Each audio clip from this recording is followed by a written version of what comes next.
My family excluded me from the Hawaii Christmas trip at my sister's request. So I kicked her and her husband out of my house where they lived rent-free and ignored my parents' phone calls. Now they are begging me. It was a warm evening in July when I drove up to my parents' house for summer break. After 3 years of college, these visits had fallen into a predictable pattern: Mom's overenthusiastic hugs, Dad's awkward pats on the back, and endless questions about my studies that never quite masked their disinterest. "Maya, honey," Mom called from the porch, "you're just in time for dinner.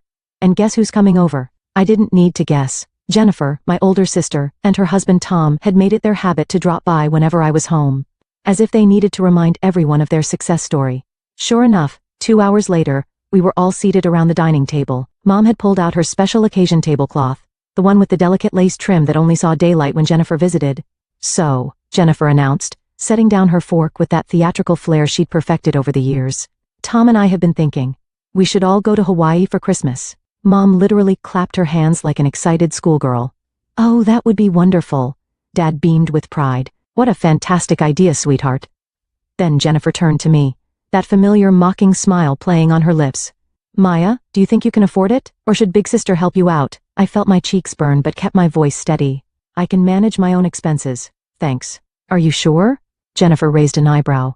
"Because we're looking at about $3,000 per person for flights and hotel." I almost choked on my water. $3,000. That was more than all my savings combined, and I was only making minimum wage at my part-time jobs. But I'd rather eat ramen for the next 6 months than accept Jennifer's charity. "I said I'll manage," I repeated firmly. Jennifer shrugged and turned back to our parents. "Well, anyway, the restaurant is doing amazing. We just hired a new sous chef from Italy. Can you believe it? Authentic Italian cuisine right here in our town." "You're so entrepreneurial, dear," Mom gushed. "Maya, you should really take notes from your sister about business sense." "Yes, Maya," Jennifer chimed in. "Maybe you could even work for me someday." Sitting at that dinner table, watching my parents fawn over Jennifer's Hawaii plans, I felt like I was 10 again. Nothing had changed. The same eager nods from Mom, the same proud smile on Dad's face, the same feeling of being invisible. Jennifer was still their golden child, just as she'd been since we were kids. 5 years between us might as well have been 50 for all the difference it made in how our parents saw us. They never said it outright, but their actions spoke volumes. Jennifer was the one they believed in, the one they were sure would make something of herself. "Hey, remember when Jennifer won the school business competition in 10th grade? Dad would often reminisce. We knew right then she had that entrepreneurial spirit. The funny thing is they weren't cruel about it. They never deliberately hurt me or put me down. They just forgot I was there sometimes, like I was a background character in the Jennifer show. They'd remember to ask about my grades or if I needed anything, but their eyes would always drift back to Jennifer, waiting for her next achievement to celebrate. Thank God for Grandpa Joe. He lived in that big old house, the one with the wraparound porch and the creaky swing. He was the only one who seemed to have enough love for both of us. A successful businessman himself, he'd promised early on to pay for both our college educations. When Jennifer left for college, I was 13 at the time, I thought things would change. Finally, I'd get my chance to be the daughter in the spotlight. Boy, was I wrong. Jennifer just called. Mom would burst into my room, practically vibrating with excitement. "She's joined the debate team. We should drive up this weekend to see Jennifer. Dad would suggest a breakfast. We can take her some money for expenses." They'd spend hours on Skype with her, the laptop perched on the kitchen counter while they cooked dinner, Jennifer's voice filling our house even in her absence. Meanwhile, I'd slip out the back door and head to Grandpa's house. Those afternoons at Grandpa's became my sanctuary. We had our own little routine that felt more like home than my actual home ever did. We'd settle into his worn leather couch, a tub of mint chocolate chip ice cream between us, and watch old movies on his ancient TV. "You know what's great about Casablanca, Maya?" he'd say, pausing the movie. "It's not about the obvious hero. It's about the quiet one who does the right thing when nobody's watching." Other days we'd order a pepperoni pizza, and he'd tell me stories about his own childhood while we played chess. He taught me how to fish too, taking me out on weekends to the lake behind his house. "The thing about fishing," he'd say as he helped me bait my hook, "is that the best fish aren't always the ones making the biggest splash. Sometimes it's the quiet ones, swimming deep, that turn out to be the most special." I'd sit there in his little fishing boat, watching the sunlight sparkle on the water, and feel like maybe, just maybe, I didn't need to be the favorite to be loved. Grandpa had a way of making me feel seen without making a big production out of it. "Want to watch Roman Holiday again?" he'd ask after a long day of fishing. "I bought those chocolate cookies you like." Those moments weren't grand or flashy like Jennifer's achievements. They were quiet, simple, and real.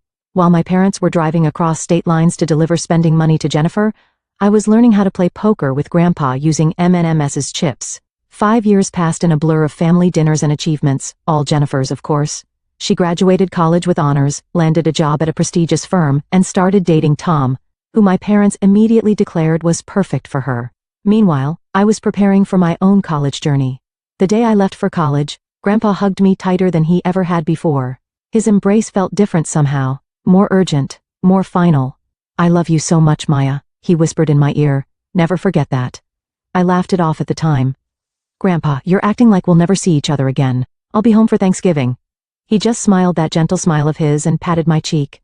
"Just remember what I said, kiddo." 2 months into my freshman year, Mom called. Her voice was breaking as she told me Grandpa had died in his sleep. The world stopped spinning for a moment. I sat there on my dorm room bed, phone pressed to my ear, unable to process the words. The funeral was on a crest-bottom day. After the service, we all gathered in Grandpa's attorney's office for the reading of the will. Jennifer sat primly in her designer black dress, while I fidgeted in the scratchy department store one I bought last minute. To my daughter Sarah, the attorney read, "I leave the sum of $50,000. Mom nodded, squeezing Dad's hand. To my granddaughter Jennifer, "I leave the sum of $300,000. Jennifer's face lit up. She immediately turned to Tom, who'd been hovering by her side throughout the funeral. "Baby, we can have that dream wedding now, and still have enough to start our restaurant." And to my granddaughter Maya, the attorney continued, "I leave my house on Maple Street, including all its contents and the surrounding property." The room went quiet for a moment before Jennifer burst out laughing. "Oh my God, Maya got the old house? That's hilarious." She wiped tears of mirth from her eyes.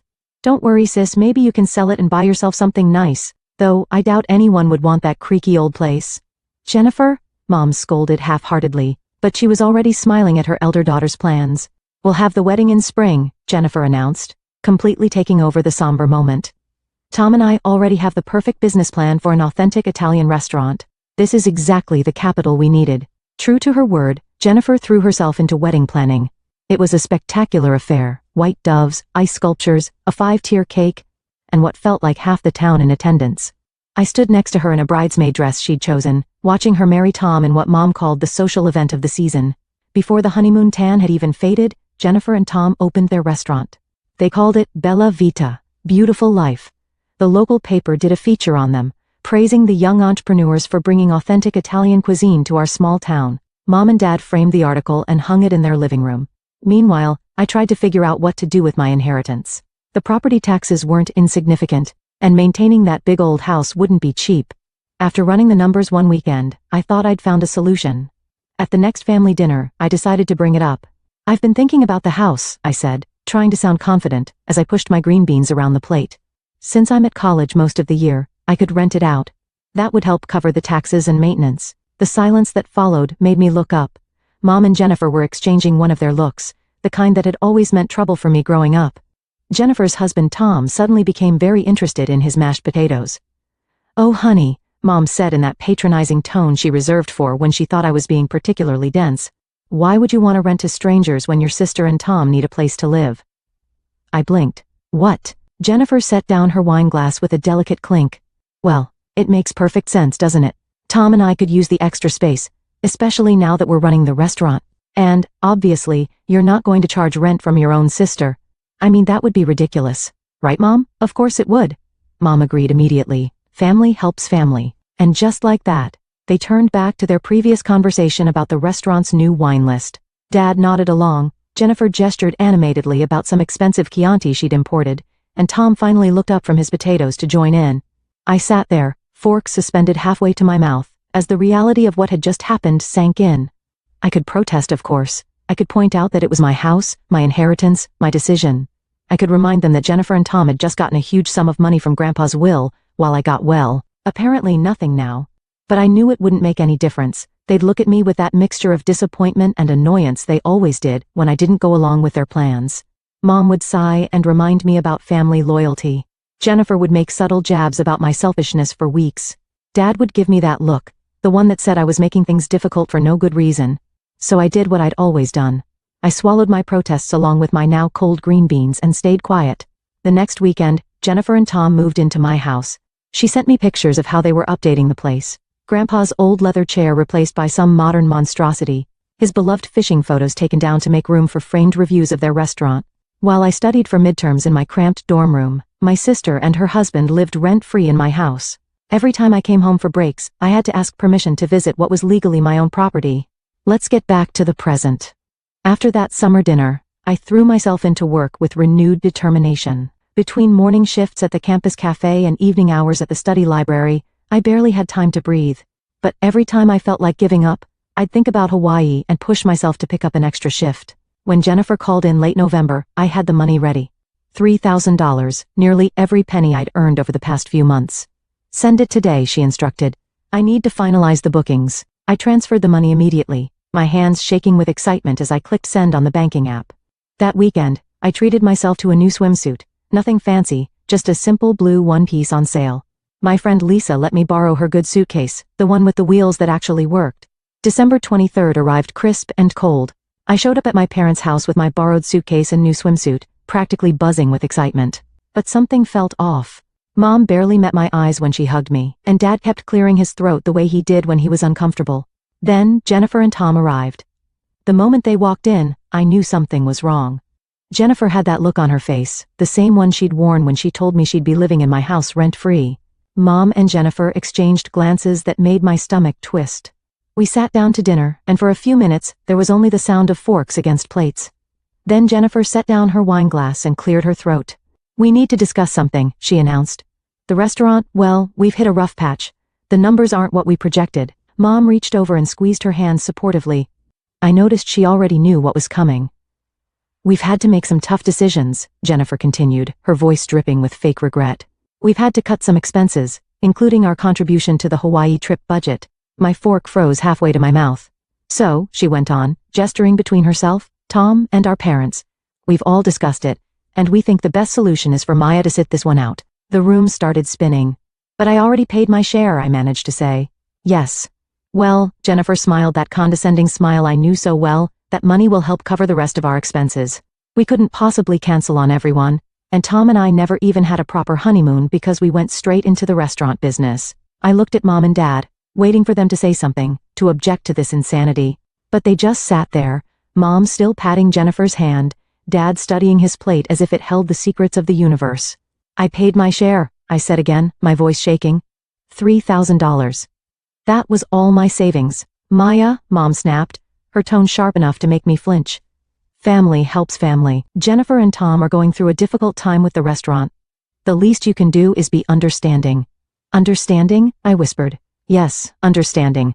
Besides, someone needs to watch the house while we're gone. Mom turned back to Jennifer. Now, about the hotel arrangements. I stood up so abruptly my chair scraped against the floor. Nobody even looked up. I climbed the stairs to my old bedroom, the sounds of their cheerful conversation floating up behind me. They continued chatting and laughing as if they hadn't just stolen my money and crushed my dreams. Lying in my childhood bed that night, staring at the glow in the dark stars Grandpa had helped me stick on the ceiling years ago, I made my decision. The next morning, I played my part perfectly. I stood on the front porch, smiling and waving as they loaded their luggage into 2 waiting taxis. Don't forget to water Mom's plants, Jennifer called out, adjusting her designer sunglasses.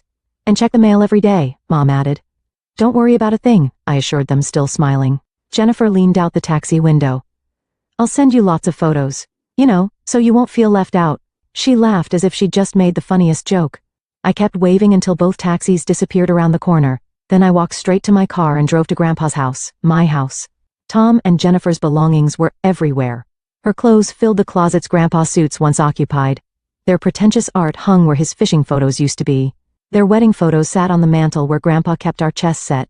I started in the master bedroom, pulling out suitcases and boxes, methodically packing everything. Designer clothes, expensive shoes, Tom's custom-made suits, all of it went into boxes and bags. I found their important documents in Grandpa's old study and packed those too. The moving company charged me triple their usual rate for Christmas Eve service. My next stop was a 24-hour locksmith. He also charged a holiday premium, but I didn't care. I watched with satisfaction as he changed every lock in my house. I drove back to campus, arriving just as my friends were starting their orphan Christmas celebration, our nickname for the holiday party we threw for students who couldn't or didn't want to go home. Maya! Lisa exclaimed when I walked in. I thought you'd be in Hawaii by now. Change of plans, I said, accepting the cup of hot chocolate she offered. But you know what? I think I'm exactly where I need to be. For a week my phone buzzed constantly with Jennifer's updates from Hawaii. Each notification felt like a deliberate jab to the ribs. Living our best life. Read the caption under a photo of Jennifer and Tom sipping cocktails on the beach. Making memories with the people who matter most, accompanied a sunset dinner picture. My Instagram feed became a showcase of their perfect Hawaiian vacation. Jennifer lounging by infinity pools, mom and dad smiling at luau's, Tom trying to surf. Every photo was carefully filtered and captioned with nauseating platitudes about family time and much-needed breaks from running a business. The worst was her post about knowing when to step back from work and enjoy life. That one came with a photo of all of them holding champagne glasses at a New Year's Eve party, paid for with my savings. Then, early on New Year's Day, my phone exploded. Maya, why are all of Jennifer's things in our living room? Mom, call me immediately. Dad, what the hell did you do with our stuff? Jennifer, the locks aren't working. Did you change them? Tom, I watched the messages roll in, my phone buzzing like an angry hornet. This is completely unacceptable. Call us now, Mom. If you don't bring the new keys right now, you'll regret this. Jennifer, Maya Elizabeth Parker, answer your phone this instant. Dad. The messages kept coming, growing increasingly angry. Words like ungrateful, selfish, and spiteful filled my screen. Jennifer's texts became particularly colorful, peppered with accusations about betraying family and ruining their lives. How dare you throw your own sister out on the street, after everything we've done for you? Mom, you're just jealous because we got to go to Hawaii and you didn't. Jennifer, this is the most selfish thing you've ever done, Dad. My phone showed 47 missed calls and over 100 messages by mid-morning. I read each one, letting their words wash over me without response. With each angry message, I felt lighter, freer. They could rage and threaten all they wanted. I wasn't that compliant little girl anymore. I put my phone on silent and went to get breakfast with my friends, leaving their messages unread and their calls unanswered. For the first time in my life, I didn't feel compelled to explain or justify myself to them. By evening, my phone showed over 200 missed calls. The constant buzzing had become white noise. But when Mom's name flashed across my screen for the 201st time, I finally answered. How dare you? Mom's voice exploded through the speaker before I could even say hello. Do you have any idea what you've put your sister through, Maya? Dad's voice joined in from another extension. This behavior is completely unacceptable. I sat cross-legged on my dorm room bed, surprisingly calm. Is it? Like taking my $3,000 and going to Hawaii without me was acceptable? That was different. Mom spluttered. The restaurant. No. I cut her off, my boy steady. Let me talk. For once in my life, just let me talk. Amazingly, they fell silent. You took my money I worked double shifts to earn. You let Jennifer and Tom live in my house rent-free while they ran their restaurant. You've always treated me like I was nothing compared to Jennifer. Always. That's not, Dad started. Remember my high school graduation? You left early because Jennifer called about a job interview. My college acceptance letter? You barely looked at it because Jennifer had just started dating Tom. Every achievement, every milestone in my life has been overshadowed by Jennifer's latest whatever. The words poured out of me, years of hurt and resentment finally finding their voice. And then Hawaii. You didn't just take my money. You laughed about it. Jennifer sent me mocking photos. Do you have any idea how that felt? To know my own family could be so cruel? The silence on the other end stretched out. Finally Mom spoke, her voice softer but still defensive. Maya, you have to understand, Jennifer and Tom are really struggling with the restaurant. They need help. And I needed parents who cared about me as much as they cared about Jennifer. I needed a sister who didn't treat me like a doormat. I needed a family who saw me as more than just Jennifer's backup plan.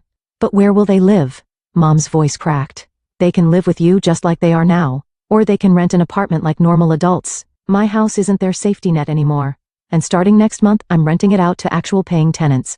You can't, Mom began. I can, and I will. I've already talked to a property management company. The lease is being drawn up. I hung up before they could respond. 30 minutes later, my phone lit up with messages from Jennifer. You vindictive witch. Read the first one. You've ruined everything. I hope you're happy now that you've destroyed our lives. Each message was nastier than the last, a stream of vitriol that would have devastated me a year ago. Now, I just turned off my phone and went to sleep. That was a year ago. I'm in my senior year now, and I haven't spoken to any of them since. Through the family grapevine, I hear things. The restaurant finally went under completely. Jennifer and Tom are still living with our parents, supposedly regrouping before their next venture. Meanwhile, the property management company I hired found excellent tenants for Grandpa's house. The rent they pay covers taxes with enough left over to build a decent savings account. I'm careful with the money. I think Grandpa would be proud of that. Sometimes, usually late at night when I can't sleep, I wonder if we'll ever reconcile. If Mom will ever understand why I did what I did. If Jennifer will ever see me as an equal rather than a convenience. If Dad will ever stand up for me the way he always stood up for her. But then I remember that day in Hawaii when they were all drinking champagne with my money, and I realized something. I don't need their understanding anymore. I don't need their approval or their love or their acceptance. What I need, what I finally have, is my self-respect.